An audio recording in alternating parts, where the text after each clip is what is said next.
ñoom xam ngeen ni dañuy nekk ak ñun ci àllarba bu jot ngir rek programme bi li nga xam ne mooy sunu réew tey nag ñu nar a sëgg ci li nga xam ne mooy ci ponk bu am solo waaye laata loolu nag dafa am loo xam ne faaw ñu dooree ko xam naa ci loolu laay nuyoo suñu gan yeeg suñu ñëpp suñu gan gi sax tey mooy ki nga xam ne mooy Yankuba Diallo doon taskatu xibaar bu nekk fi nga xam ne mooy ci yéenekaay boobu di Foria newspaper waaye doon koo xam ne ci ñuy topp li nga xam ne mooy local government commission bi ci taskatu xibaar yooyu ci la bokk mu doon koo xam ne mi ngi ci topp tey dinañ waxtaane li nga xam ne mooy local government commission bi si loolu la ñuy daal di sëgg bu ñu yeggee tamit ci comment segment bi am na yeneen yoo xam ne dinañ ko fi waxtaanee waaye ci suñu panélistes yi Mr Bojang mi ngi fi muy Abdoulaye Bojang Matar Sène mi ngi fi ki nga xam ne tamit mooy Mamadi Kourang mi ngi fi am nañ fi itam nag mën nañ ko wax sax ci panélistes yi la bokk ndax moo ñëwal tey mën nañ wax MC Thiam Dino di councilor Lamine K Jammeh tey moom moo nekk ak ñun file nañu waxtaanee li nga xam ne itam mooy local government commission bi waaye laata loolu xadi image yu ma la senoon noonu ci lu jëm ci nawek faaw ñu waxtaan ci ndax ab tiis la boo xam ne dafa dal réew mi ndax kenn bu génnee àdduna ci réew mi rek rawatina ci anam bu mel noonu ñëpp lay ñooy bokk li nga xam ne mooy tiis wi wala li nga xam ne mooy naxar wi bu ñu sukkandikoo nag ci xibaar yi li nga xam ne rek mooy nawek lu ñu génne rek ci boobu nga xam ne mooy ab tiis boo xam ne juróom-ñaari nit yoo xam ne daal dinañu ci rek ñàkk seen bakkan ñoo xam ne nag ñu ngi bokk fi nga xam ne rek mooy ay contract muy kay construction company doon ñoo xam ne rek ay contraction liñ nekkoon foofu di fa liggéey muy juróom-ñaari ñooñu ñuy daal di faatu ci anam boo xam ne ci anam bu metti la nawek nag génne nañ li nga xam ne mooy boobu lay press release sax di ci jaale ñi nga xam ne mooy njabootuk ñi ñàkk seen bakkan waaye ci turu Eyeafrica TV rawatina si sunu réew ñu tamit ñu koy jaale seen famille waaye di ko jaale tamit réew mi yëpp ndax itam métti na loolu yi lañ doon ubbee li nga xam ne mooy sunu réew mu doon nag tiis di ko jégulaat baax tey jii nag dinañ nit ki ñu leen ko waxee ci dañuy sëgg ci li nga xam ne mooy local government commission bi ci loolu la ñuy focus xëy na nuyoo li du yàgg waaye dinañ waxtaan tamit ci comment segment bi am nañ fi yenn yoo xam ne mi ngi fi ci bu jotee dinañ ko daal di fësal tey tamit bëgg nañoo ubbi li nga xam ne mooy bu mu jokkoo gi bëgg nañ ko loolu ndax yéen namu ngeen di bëgg a àddu waaye dinañ ko jéem lool ngir mën koo def tey bu ñu ko rek waxtu wi maye su ko defee rek ku am gan nga ñëwee mbaa ñu ñëwee la dañuy nuyu ki nga xam ne mooy suñu gan gi tey di Yankuba Diallo mu fekk si ñu tey Yankuba nuyu nañ la am kontaan bu baax tey nu nga wuyusoo li nga xam ne mooy suñu invitation bi fekk ñu fii nga xam ne mooy suñu réew. jërëjëf Garmi di nuyu panéliste di la nuyu di nuyu waa Africa ñuy seetaan tamit TV bi di leen wax ne kontaan naa pour dellusiwaat si Eyeafrica di waxtaan issues of national interest. Thank you so much. ma nuyu honorable councilor Lamine K Jammeh ma nuyu la yow tamit dalal la si programme bi tey Eyeafrica TV sunu réew. Thank you so much, the moderator, and thank you everyone. Big thanks to Eyeafrica TV for inviting me today. And welcome my fellow panelists. Thank you. And I hope we have a fruitful and a beneficial discussion that will make impact to the national interest. Thank you. Mr. Bojang.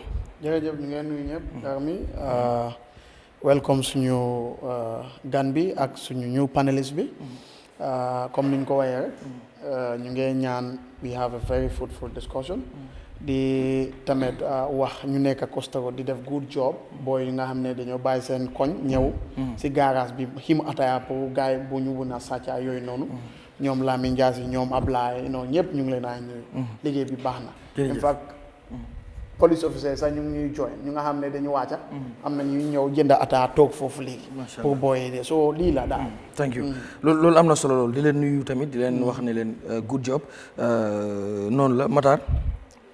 jërëjëf Garmi waaw salaamaaleykum wa rahmatullah ñu ngi nuyu Gambia yëpp di am mbégte ak kontaan once again si li nga xam ne rek mooy programme bi Eyeafrica TV li nga xam ne rek mooy programme bi suñu réew di nuyu management ak staff bi di nuyu caméraman yeeg ñëpp ñi nga xam ne ñoo nekk si studio bi di nuyu panélistes yi di nuyu suñu guest bi di wax rek ne inna lillahi wa inna ilayhi rajiun si li nga xam ne wax nga ko léegi muy naqar ak tiis boo xam ne dal na si Gambien si yëpp muy suñ juróom-ñaari nit yooyu nga xam ne si seen liggéey si dañ taxawoon ba loolu xew ñu ngi leen di jaale di ko jaale waa nawet di ko jaale réew mi yëpp Garmi.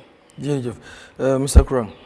waaw jërëjëf Garmi di nuyu suñ déglukat yëpp ñu dee follow programme bi di leen wax jërëjëf di nuyu studio bi tam ñoo xam ne ñu ngi si gannaaw si machine yi cameraman yi and everybody suñ gan bi tam Yankuba is welcome tey appreciate nañ ko with the new panelist Mr. Jammeh di nuyu suma co-panelist yi suma brothers yi di wax tam inna lillahi wa inna ilayhi raji'un si loo xam ne xew na ci North Bank ci daw na yaram parce que on is more like on the line of fire parce que ku nekk di liggéey affaire yi courant we know it's very risky tey su li xewee mun naa am sax gars yi suñ followers lañ some of them so di leen jàllale seen famille yi itam di leen wax ne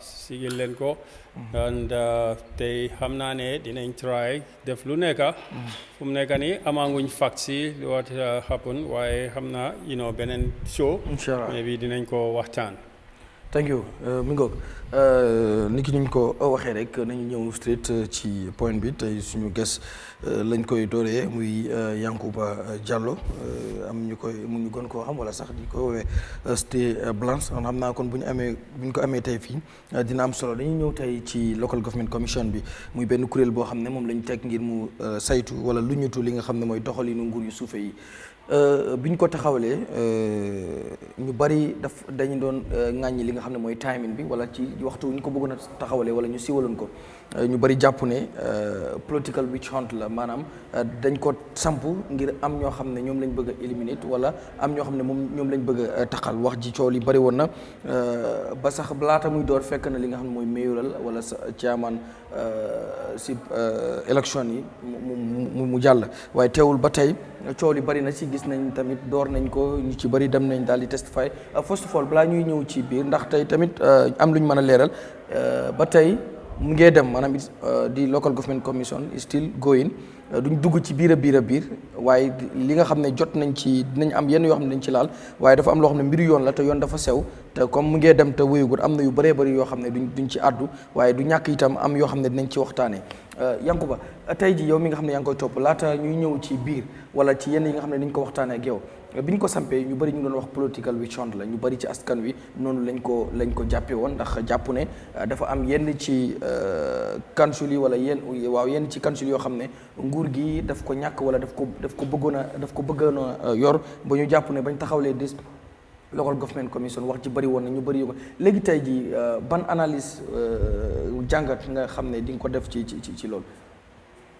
jërëjëf Garmi di wax ne commission bi lu tax ñu samp ko moo am solo force mooy ne Gambia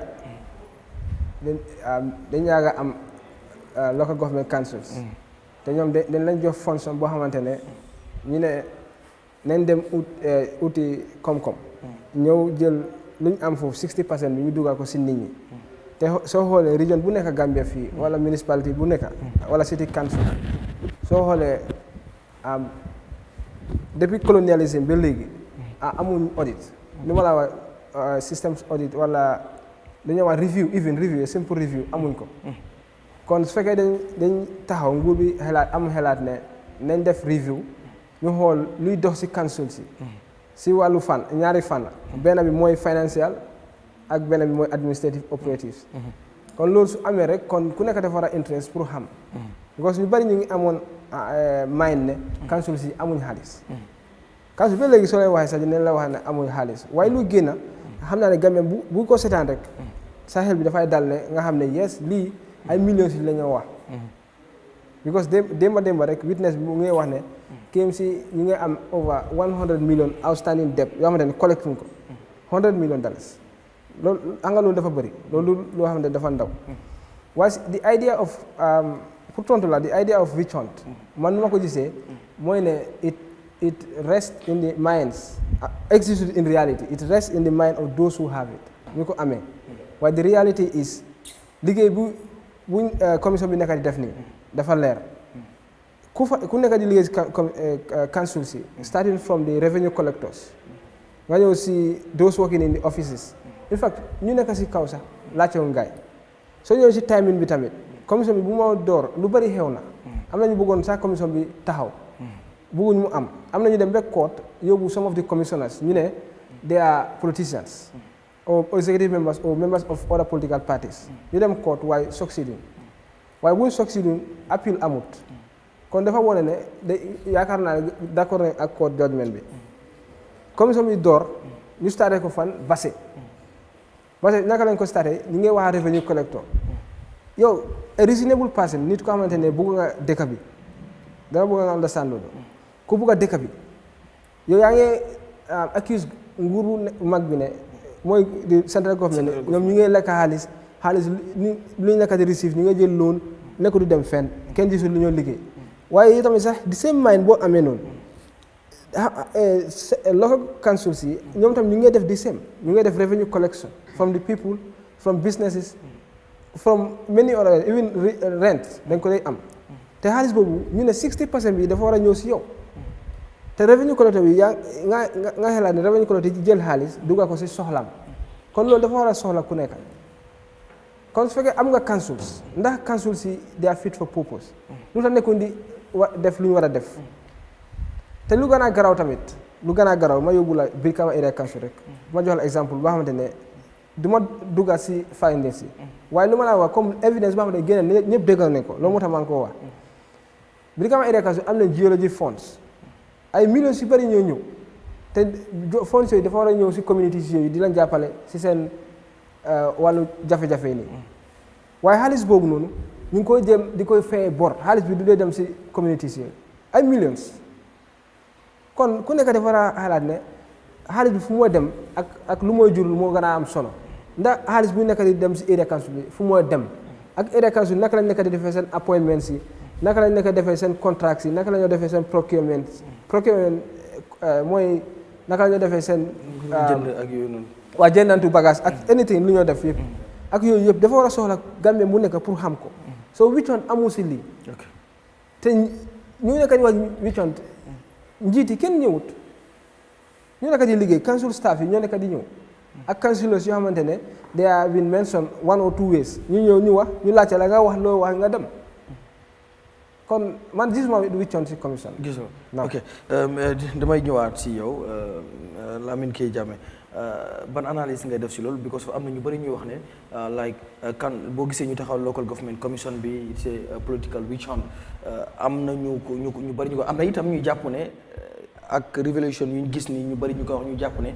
even bu fekkoon political witch hunt la sax kon ndokk because of gis nañ ci lu bëri loo xam ne ñoom xamuñ ko woon si so dama lay bàyyi nga ñëw si so please bu fekkee mun ngaa wax ci wolof wala ci mandinka because of pour ñu benefit of ñi nga xam ne ñoo nekk. Yes, thank you so much Garme. Yes. Yes, soose la. Ok.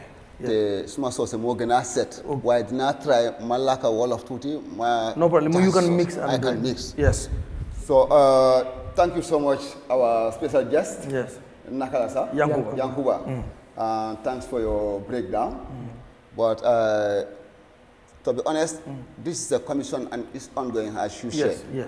So we should have limitation before we contact Excellent. with the commission. Excellent. So, but Balama Duga CEO, I just want to give you a brief rundown how this commission No problem. came up. No problem. That has nothing to do with the commission. No problem. Sometime around 2019-2020, this is an old battle at our level, non-line ko jise. Wow. It's an old battle, bo hamne you go fight the leg. Because it started with Sena Martin Saga.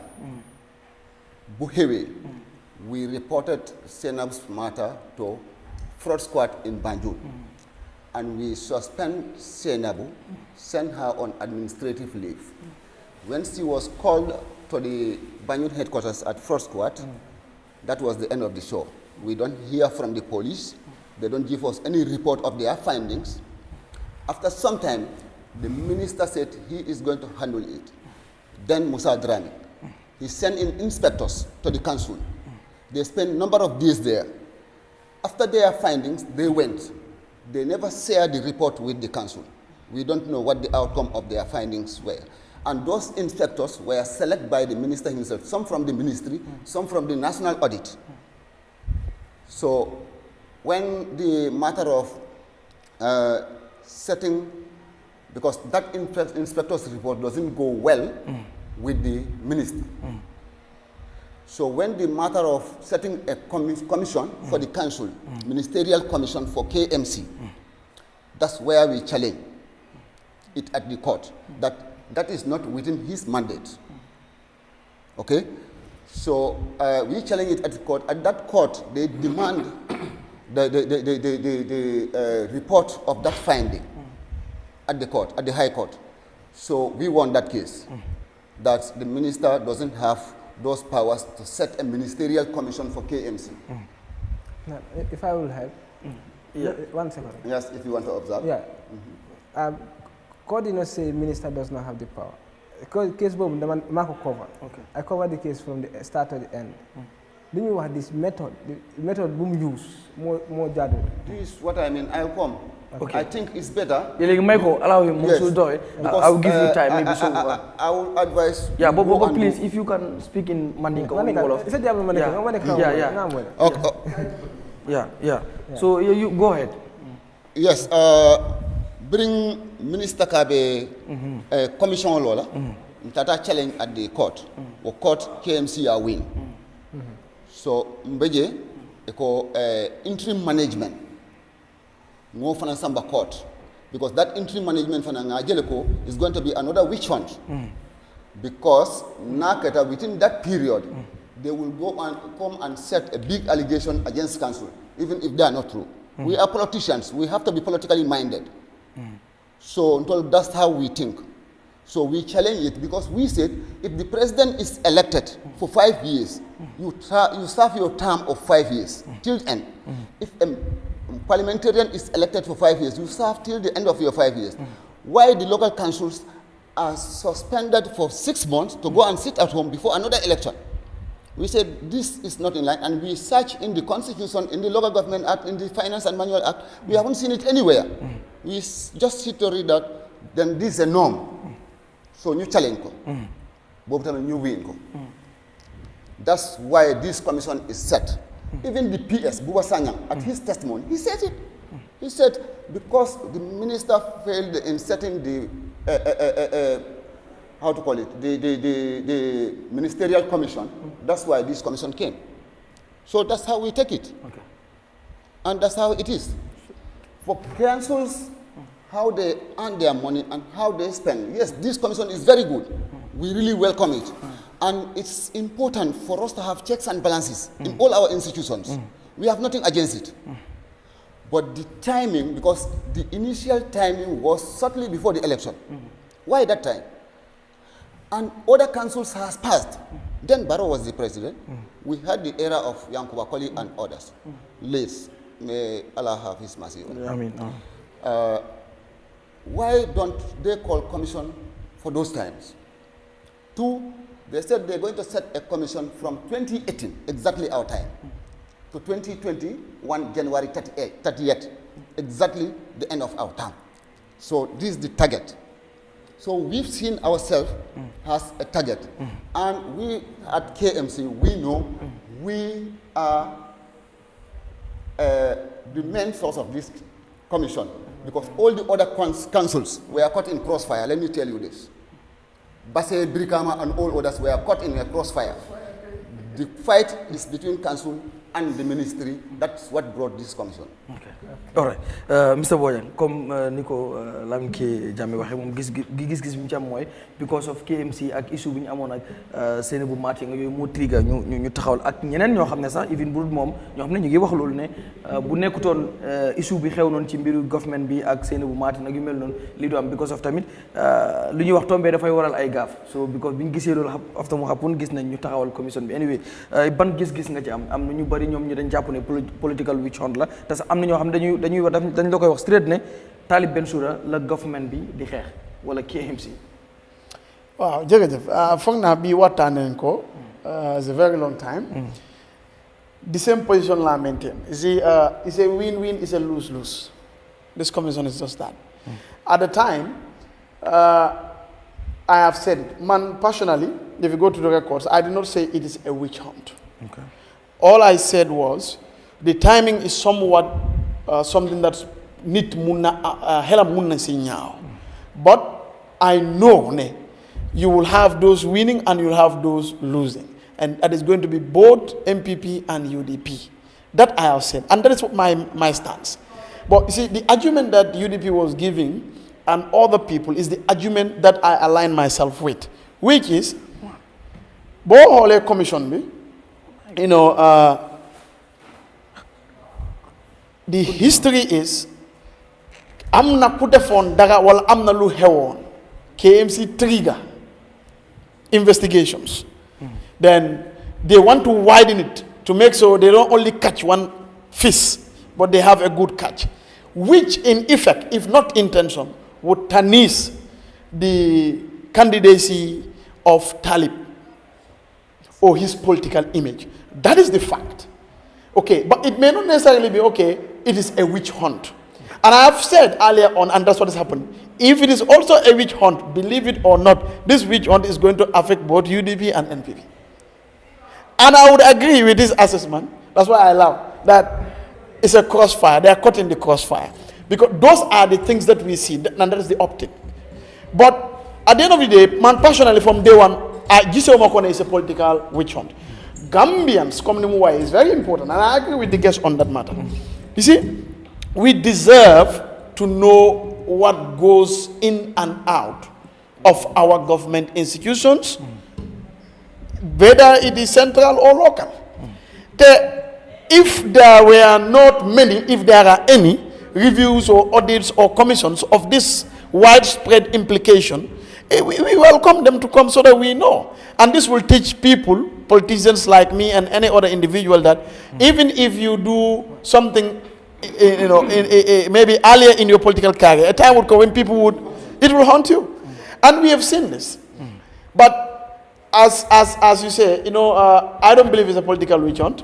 All I know is we need to understand when we serve, there will come a time when people will have to look into what we have done and what we have not done. Te si boba, nini dañoo am jangat.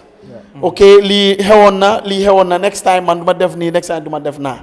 So that is how I see it. Mota, if I am to advise, sometimes if government wants to do something, they need to look at the manner in which they do it. So that from the beginning, you will not have even people pointing fingers at them. But I welcomed it from day one, and my judgment is this. It's going to be a win-win, and it's going to be a lose-lose. Because I know if you investigate, you will have both sides having problems. And this is not only UDP and NPP. All the political parties included, even APRC. But this is really good, and the credit we have to give to government. President Barrow has done great in this aspect, even from day one. I have said it, that we need to get these things happening in the country. One, they teach us, they open our eyes. Even if there is nothing. Again, we don't want the situation where they are done and nothing happens. We want something to be done and not selective justice, because we have seen that in the previous commissions. But this is something that we give them credit for. All right. mi ngoog Matar ban gis-gis nga am ci loolu comme li ñu fi jot a waxtaanee rek ci lu jëm ci taxaw ba bi ñu taxawal commission bi ñu bari ci njëlbeen gi am nañu jàpp ne des ko def ngir am ku ñuy xeexal moo tax ñu taxawal lool ñu bari sax ñoom bu ñu waxee KMC la ñuy wax Talib la gof moo nekk moo arrangé wul nguur gi ci ni ñu ko jàppee yow ban gis-gis nga am nga ci am. jërëjëf Garmi kontaan nañ lool bi nga invité koo xam ne ngeen liggéey sa council bi dama foogoon ne suma gars yi nag dañ daw waaye yàlla dogal na ne am nañ fii somebody from the council. First of all, I will totally disagree with the council li mu wax ne witch hunt la dañ ko target pour kenn nit dañ ko target pour benn council. No. I have not said that. Please. Records are there. No. Please let me come. I have not. waaw Matar yow tamit non Matar yow it bul wax loo xam ne waxut ko. waxuma loolu. moom mu ne waxut loolu. bul wax yow tamit lu mu waxut. man waxuma la ne it's a witch hunt. waaw moo tax yow da nga war a wax. yeah all right sorry moo tax Matar yow tamit sooy wax yow waxal sa gis-gis rek bañ a wax waxi jàmbur tamit. at least because moom li lu ma mu wax nag du yéen yéen a ma ko wax. waaw waaw non waaye yow tamit bul wax loo xam ne comme ñoom mënuñ wax waaye moom am na right ne la bul wax lu ma waxu non Matar non man na am right mu all wax due waaye respect man waaw dëgg la waaye moom daf ne déglu duñ dem non waaye dëgg la obstruct trop fa xaw ma obstruct la because of tamit ok kon laajal keneen mën na Matar non non bu la neexee sax nga gédda bot non du gédda waaw waaw da ngaa déglu rek ma wax li ma bëgg a wax waaw moom du mu yéen ne a ma ko wax li nga wax moom waxut ko so yow withdraw loolu nga I will continuer not withdraw it waaye yaa ngi koy tooñ nag waaw na ma bàyyi ma establish ok continue please bàyyi ma man la li ma wax dafa clair moom mu ne it's a witch hunt moo ko wax the purpose of the council the commission was established only for KMC because of the issue of Seynabou Martin Song loolu la wax Yes. and that's not what is happening. I am totally rejecting that. That statement is not correct. The government of the Gambia, through the Ministry of Local Government and Lands, they are the ones responsible to coordinate, to monitor all the local government authorities in this country. Li xew Basse, li xew Birkam, ñaanuñ yàlla xalaatuñ ne dina xew KMC. du fa xew. fan lañ dooree du Basse révolution bu génne Basse doomi Gambien bu bëgg a réew mi nangu ne réew mi bëgg nga mu dox kan mooy accept loolu ok gis naa ko ñoom it's not from only ñoom de from ñoom seen political party bi gis naa a press release from them ñu ne because of government lose the case of 90 days before election they were to dissolve the councils. That was the reason why they established this commission. Because then we're going to jeopardize community talib candidature. And that statement was very wrong. ñan ñoo nekk authorities yi ñuy liggéey ci council bi. The CEO is appointed by who? The finance director is appointed by who? The cashiers and others were appointed by who? Are they politicians? Are they politicians? The mayor and the councillors, those are the politicians. Li council bi biñ ko opéré biñ dooree opération bi ba léegi ñan la gën a affect ñan la ñuy gën a oo even the permanent secretary minister of local government and lands and other important members of that ministry was called in the council in the local government council and there was a lot of information that the Gambian people were knowing am na liggéey boo xam ne ministre bi waroon na ko def defu ko mu correct council si am na lu ñu waroon a def defuñ ko ñu ngi council si ñu ngi mel ni sabar gu tas mel ni ay susu lañ am lu neex waay jël lu neex waay lekkal lu neex waay di dugal sa biir account xoolal biñ starté KMC xoolal lan mooy génn biir KMC you want to tell me that that's perfect can you justify that because of you have issue with Seynabou Martin Sonko? Seynabou Martin Sonko issue is not taxpayers money. That was a problem between ñoom fan la nekk mooy si staff welfare xaalisam bi it's not our taxpayers money. Staff welfare issue ngeen am ak Seynabou Martin Sonko. But this thing, they are trying to investigate the total act, the entire administration of the councils. Ki bëgg a ñëw gëmloo ne is a witch hunt fan nga ko teg sa xalaati boppa rek ba pare who is Talib for example or who is Rohim Malick Lowe or who is the guy at Basse or who is the Yankuba bi nga xamante ni he was in Brikama who is those people pour ñoom establish fi a council bi nga xam ne this Quran was there lan moo indi woon bi Jaane commission lan moo indi woon TRRC commission lan moo indi woon port seen issue bi mu amee commission bi lan moo indi woon di aki seen problème bi mu amee commission bi if there is no problem that is detected no issue on the ground then there is no necessity for you to establish a commission.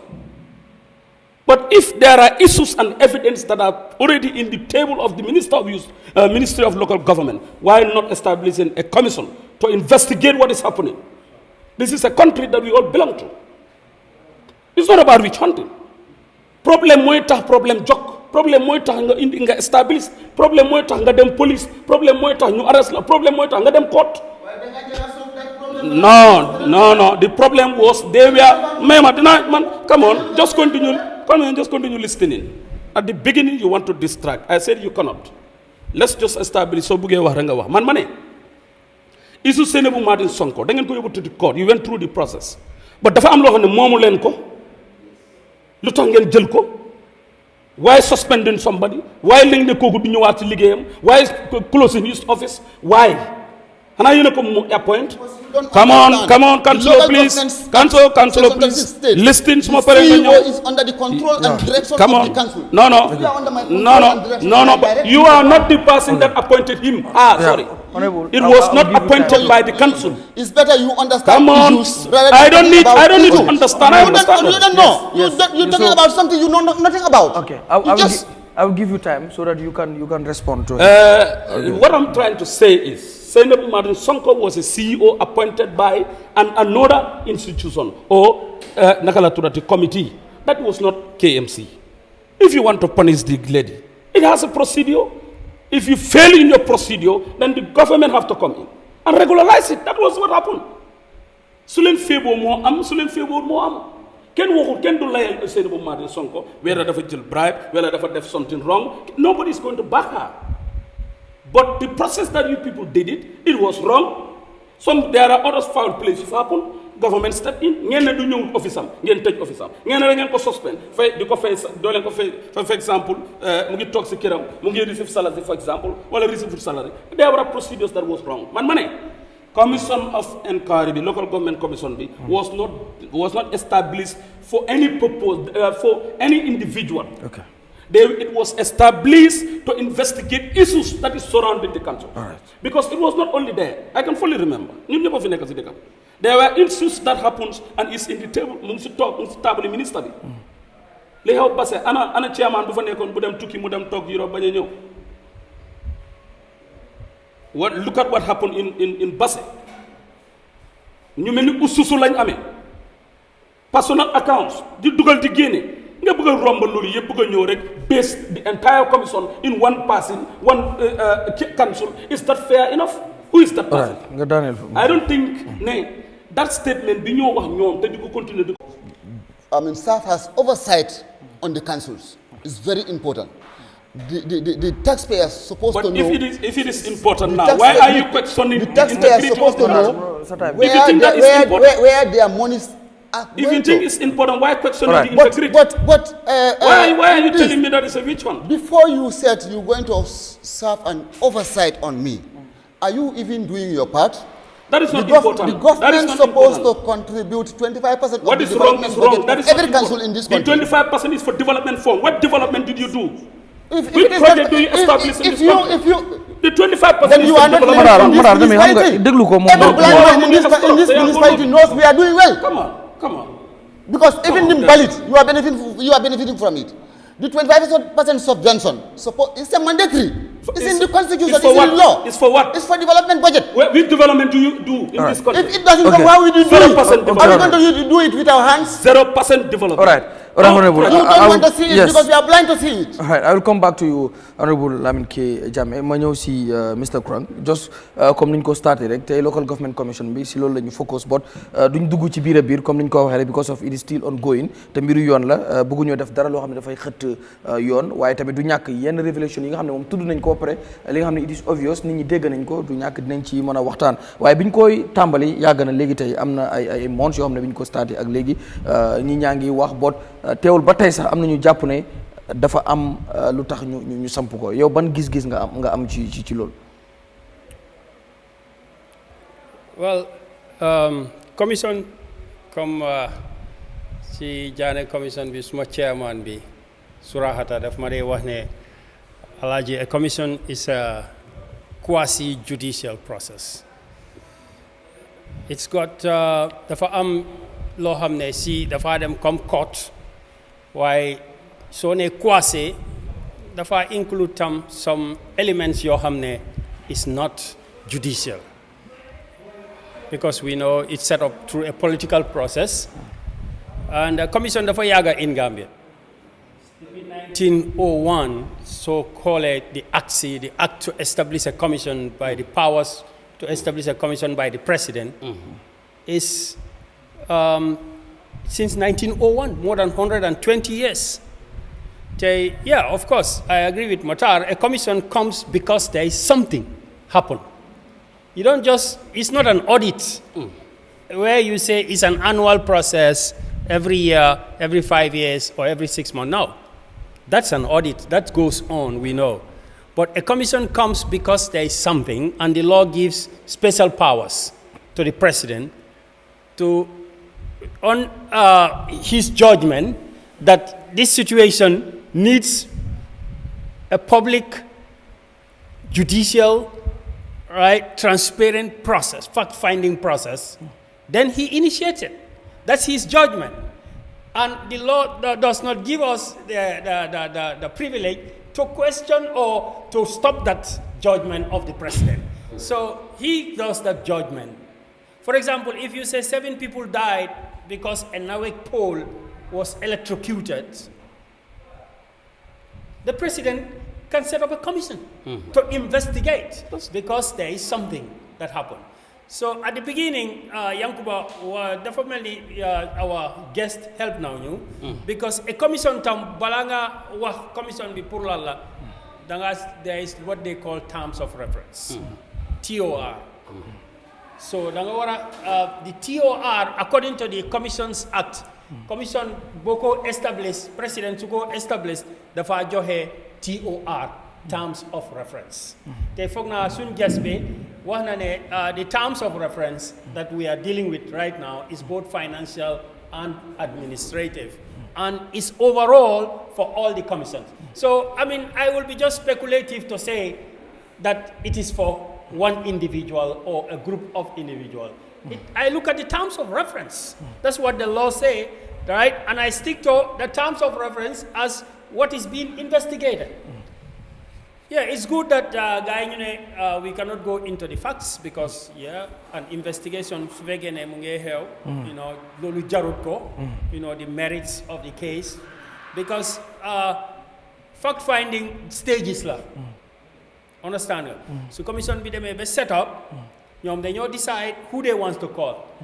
Even though they call Janjambure or Basse, at the end, Munanyo decide to go back to Janjambure or Basse. So you cannot say it's conclusive. That's one. 2, Supegene you investigate them. They in stages for the investigation. You sunla oe, nga just evidence. Dina time bo hamne yow tam bi nga hamne witness nga or there is adverse adverse findings gis nañ dara lo hamne yow lolu xajna la mun nañ la wax jox dinañ la jox chance pour yow tam nga ñew with your lawyers and put your case across comme court nu mo démé so mota mané la dafa am procedures of court and political etc and investigation mix la. So, there is still a lot of stages to go. So, from the Gani, right, wow, because Hena, Senabu living, Lolo Motak, you set up go, Senabu Warring call living, Lolo yep dina lair. Parce que yakarne niti dina ñew ñu wat. Ñu wax lu leen waral. Gis nañ il comme Yankuba lum ko waxé lo xamné wax nañ ko ba paré lolu public evidence la ku nekk mun nga ko waxtané waaye gis nañ ne buñu génné Senabu tam indi nañ keneen koku ñëw foog na nguur bi dañ ko doon jox instruction ñu laaj ko lu tax nga mu bañ instruction bi waaye fan la mujjé dafa toog waaw su fekkee ne council boo moo power bi nañ ko so lu ma wax luñ mën a wax rek mooy lu ma dégga loolu laa mën a waxtaane waaye du ma mën a indi fii waxtaan mérits ak so yoo xam ne ñun ñëpp commentators lañ understand nga waaye du ma mën a because the people case bi bu moo demee from Senabu soo ma xoolee we are all talking but as far as the investigation is concerned I cannot talk about evidence which I don't see yet which is not, even if I see, which is not presented in the public. Lord, it's not fair to the witness. It's not fair to any of the parties who participated.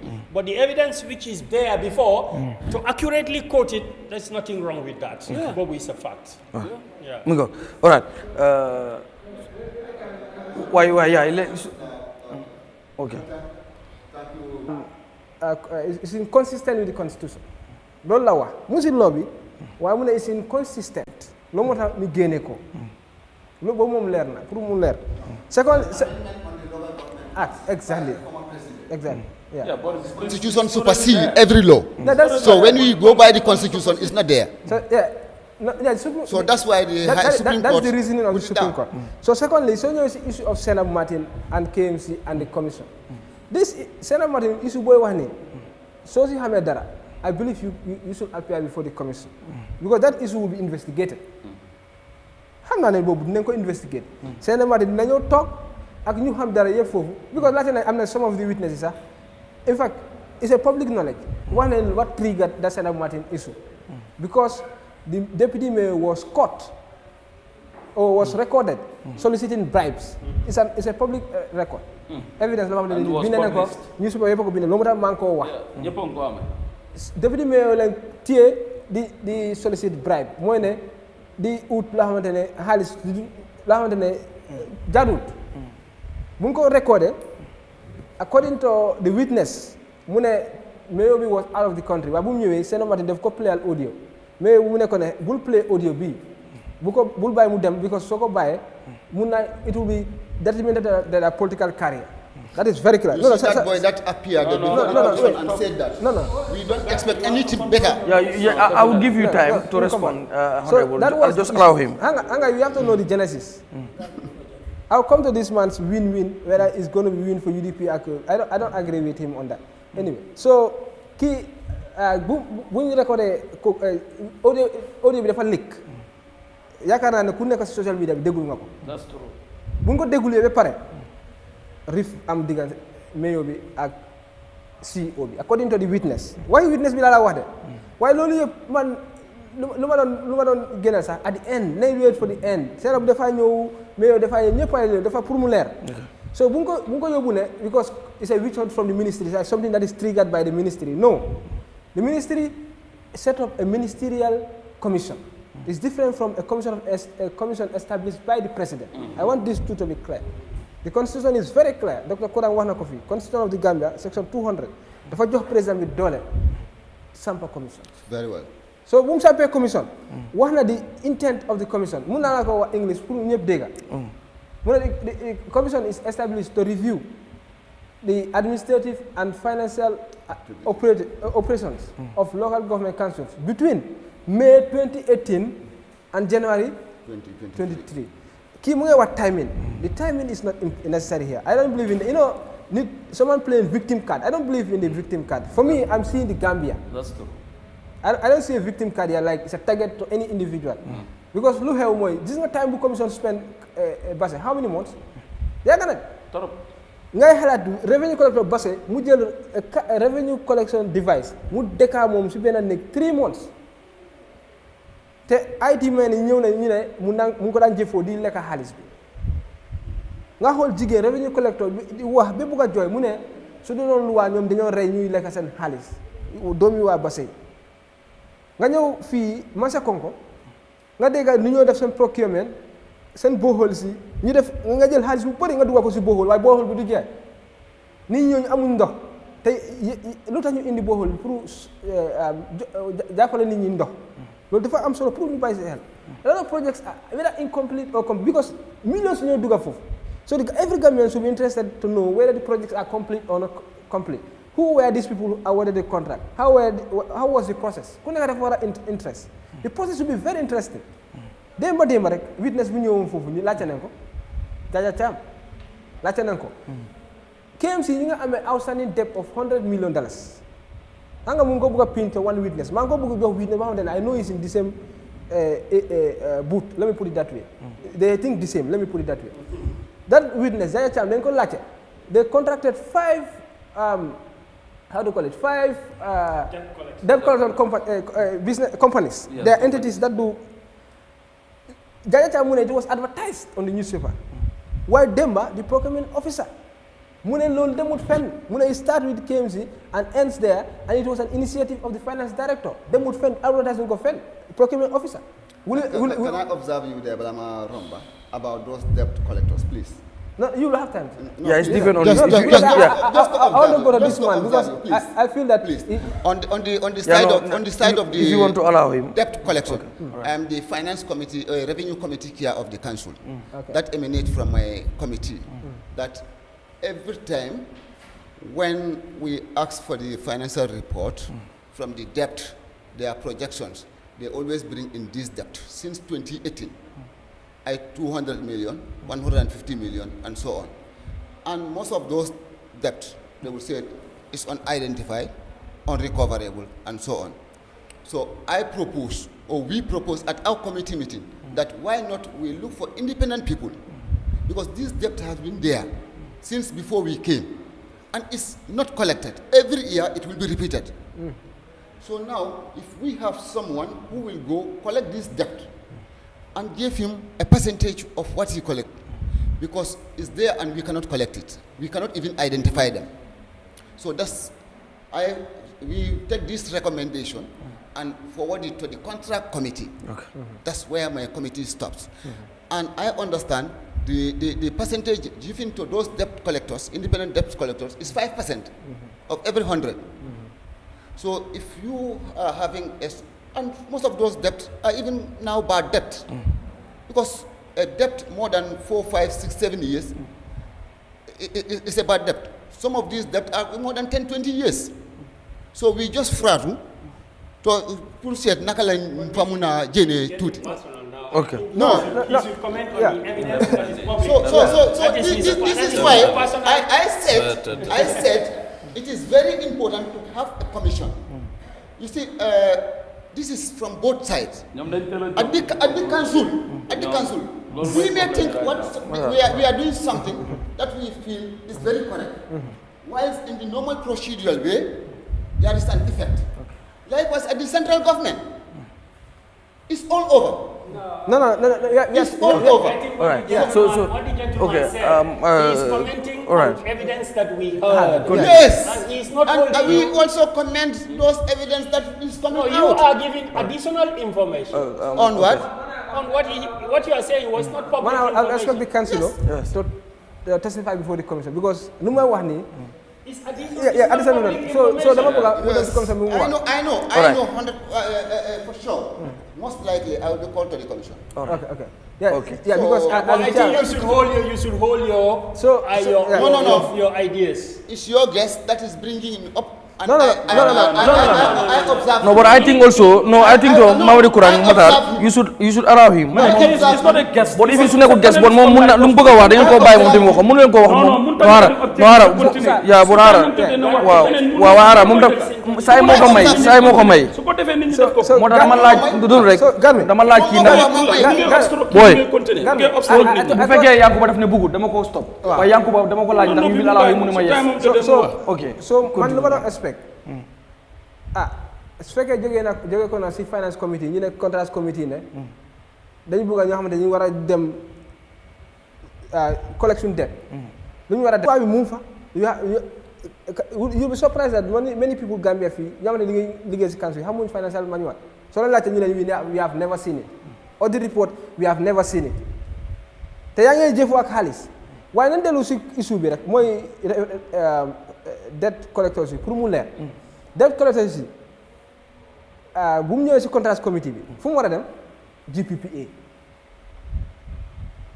ñooy fill form yëpp mu jaar GPPA mu ñëwaat ñu advertise ko because ku nekk xam na Gambia la mooy issue procurement dañ ko war a def waaw public ñëpp participer mu tenda ko waaye ñii dañ ko hand pick witness bi loolu la wax kon Gambia bi xamutoon loolu man xamuma ko woon xamuma nga ko kenn xamu ko woon kon jar nañu seetal loolu kese rek doy na because how many millions lañu these people are going to collect money on behalf of the council te council tamit they have revenue collectors in fact lu tax ba council am dette boobu noonu loolu moo tax Gambian si dañ ko war a lijjante dañu war a xam ne lu tax ñu am 100 million 150 ba comme mu ngi wax 200 million man xamoon sax 200 man 100 plus laa dee wax because kenn xamul ñaata la te Gambien bi dafa war a xam ñaata la sax lii yëpp dafa am solo pour ñu bàyyi ko xel soo ñëwee si sa issue bi nga ne win-win MPP UDP I disagree with that totally. Win-win lose. Yes, lose. I disagree with that totally. Boo xamante ne it does not surface into this issue. Lu xew mooy ne council boo fi gis Gambian bi our system is we have people who will stand on the political parties to contest. am na ñuy contest independent go. Why Gambia, like we have been dragged for so long about this UDP MPP issue. The issue is Gambia. The councils then leen jox xaalis ñu ne 60% na dem si nit ñi waaye 60% nekku di dem commission bi dina ko establish ñaata la council si am si within bi time bii nii loolu moo tax ñu ngi la tegaay seen monthly naka la monthly reconciliation their financial statements all their even their cash books yëpp they are looking at it dañ koy review experts yi ñu fa commission bu lañ xool commission di toog nii de there are a lot of experts there ñoo xam ne dañ lii rek lañ xam understand they will review it and tell you that parce que lii moo fa xew report bi ñëpp a koy gis dafa nekk public document so NPP su mooy lose foofu kon dafa nekk parti bu bon UDP su fa lose moom parti bu bon la we are looking at individuals the commission will find you senior find they will find me as an individual as a in position like for example financial manager man finance manager la ma yaakaar $30 million if they are going to hold me they hold me as Yankuba. These people the staff of the council are not politicians these are people working in the council as ordinary Gambians like any other person the vacancies su amee dañ koy announce nga send sa application ñu dem interview la soo amee so you're not a politician there. No, even if they are politicians, whatever correct or wrong you do is not necessarily in the name of your party. It's you, it's in your individual responsibility. And another thing, important thing is Gambians dinañ gën a xam council si man loolu moo ma gën a intéressé lii council si jamono yële dañ dee foog ne ku amul liggéey comme ne jàngut mooy dem si council si because man suma mayen bi ne council amul xaalis I'm very serious with this commission bi moo ma jàngal ne council si dañu am xaalis all these millions their budget in fact they tell us that 76 million for example projection council for 76 million but later you come to know that on the whole it is even more than that sometimes because they don't do even assessment some of these are speculations commission bi dinañu jàppale xamal ñu lan mooy reality so win-win amu fii comme UDP ak MPP win-win bi benn win mooy am Gambia benn win rek mooy am benn lose amu si Gambia mooy win UDP du lose MPP will lose xanaa gars yi duggal seen boppa because gis naa ne léegi ngay dégg commentary of some of their party members di wax ne is a lose for this party non ñii ñun lañ nekk di toppa lii du Talib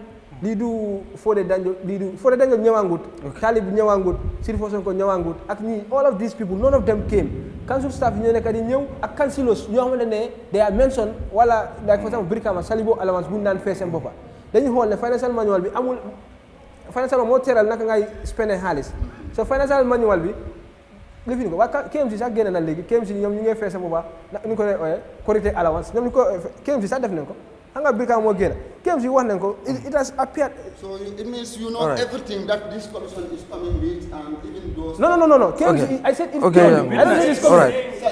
Salibo allowance because most of No, the witnesses say. No. Okay, let me help you. KMC commission bi more than 2 witnesses I can tell you 3 witnesses wax nañ about Modou A Njai marketing manager xam nga you know him mu ne they pay themselves in fact he's the one who requests for payment of because they do allocation and they don't even do revenue collection Modou Njai moo ko wax Gambia yëpp ñu ngi ma sita Modou Njai xam nga moom mooy top bi in the marketing ni mu ne ñoom when Korité comes at Tabaski they work with the market committees of those ñu def ñoom li nga def. Okay. All right. No. It's the truth. Sorry, Honorable Councillor. What's your understanding about it? Oh my. Let me clarify that. Yeah. So No. It's not my will come. opinion. So what Modou said. No. Yankuba. So no haram. Korité or Tabaski wanted at Serekunda markets. No. For all the markets. No, sorry. All the markets. Let me help you. Okay. In KM here, where do we normally have wanted in the market? Normally at Serekunda, around Sirabakota and Latkumbalo Road and so on. The market committee, local committee of the market, and the management, they used to form a team to demarcate those street areas with the national police, the support of the national police, to demarcate and give this out to the interested vendors. Exactly. That's what Modou Njai said. Let me help you. But he didn't say anything different. Yes, Modou Njai, that's what he said. What you are saying is what I said. Yeah, Councillor. Yes, allow him to finish. What you are saying? No, because No. take your personal understanding over issues, and that's how you put. Okay, sorry, Honorable Councillor. No. Honorable Councillor, sorry. Yankuba. Everyone watch it. Yankuba. Yes. But you said it did not come up. That is your first statement. You said the issue of Korité living, it did not come up. It's all right. Okay, sorry. No, I said allow once. Mr. Council, sorry. Yes, Yankuba, allow me. Sorry, please. Allow me. Sorry. I hope you don't benefit. Yeah, allow me. benefit from it. It is so unfortunate. Like tey sunu réew dañ ko ñëw en nii nii because of Musa Kanté mu ne because of mu ne bad weather from Musa moo tax dañoo end this show according to Musa, so we will do as just that, and we are so very sorry as our guest. nga ñëw tey sorry ñu ngi lay jégalu bu baax a baax si comme ñu indi la ba fii nii soo bi mu jeex nii du suñ coobere ñun. Yes sorry Mr. Councillor sorry tamit yéen ñuy seetaan ñu ngi leen di jégalu bu baax a baax du suñ coobere ñun dañ jot a direction from Musa Kanté mu ne bad weather moo tax ñu pour ñu. das dama bëgg comme ñuy seetaan tamit ñu xam ñu xam lu what is happening. So loolu la Matar sorry ñu ngi jégalu si loolu bu baax Mr. Kurang ñu ngi jégalu bu baax. No, I'm hearing thunder and lightning. Very good Abdoulaye Bojang so sorry ñu ngi jégalu yéen ñu ñuy seetaan tamit ñu ngi jégalu bu baax a baax buñ sañoon du demee nii waaye incha allah next Wednesday xam naa ne we can still have you next Wednesday comme ñu continuer rek show bi kon next Wednesday dañoo still continuer fi nga xam ne foofu lañ jeexal ni Honorable Lamin K Jammeh I hope we can have you next Wednesday inshallah the same time 9 p.m. So thank you so much Hadi Jassi, thank you so much Omar Fati jërëjëf Manga jërëjëf Bousséri Kanté jërë ngeen jëf bot ngeen baal ma rek xam naa ki nga xam ne mooma ñëwal because faaw ma tudd ko muy I think eyes look at the creation thank you so much ci this nice outfit maa ngi lay gërëm bu baax a baax Source graphic design and printing moom mu ma dee defaral flyers yëpp inshallah see you next week Wednesday inshallah the same team ak the same guest Yankuba Jallow the same topic ba tey muy we will focus on the local government commission comme ni ñu leen koy waxee MC Thiam ñu ngi koy gërëm dafa amee loxo di ko ñaanal mu wér jàngeen jëf ba àllarba di ñaan tamit dënn bi yàlla bu mu yàq fen ak ngelaw bi ak taw bi yëpp yàlla na taw si jàmm te du bu mu yàq fen inshallah jàngeen jëf machine la tamit mooy loolu because of am na lu daloon suñu ay naataango Paradise TV tondarin yooyu noonu ba mu yàq seen machine yi soo tamit mu ngi noonu te itam comme yéen bi ñu government bi joxee 5 millions yéen a ngi wax waruñu ñoo jox kon suñu machine yi bu yàqoo ñun ñoo war a indi gilaat suñu xaalis jaay kon faaw ñu sakkanal suñu machine damay tooñ rek jàngeen jëf ba beneen inshallah